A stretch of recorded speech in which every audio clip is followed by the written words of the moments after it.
Good evening, ladies and gentlemen.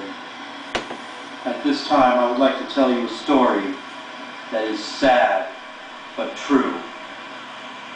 It's the story of an old co-worker of mine named Frank McHugh. Now, you see, when Frank was a child, he had a pet monkey. And from time to time, the monkey would misbehave. So, Frank frequently would have to spank his monkey.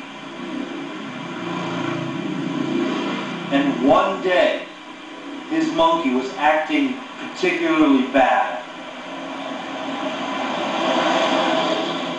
And so he spanked that monkey so hard and so violently that it lay limp and lifeless in his hands.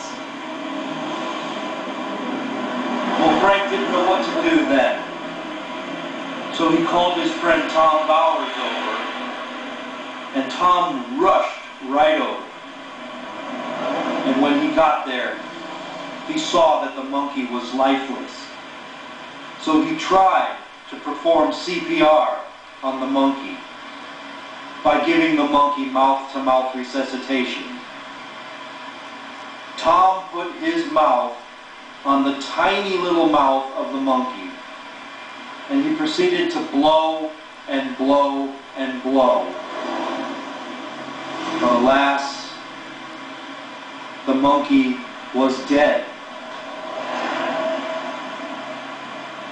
And so the moral of this story is that if you have a pet monkey and it misbehaves, be careful of how hard you spank your monkey. Otherwise, like Frank McHugh, your monkey will die in your hand.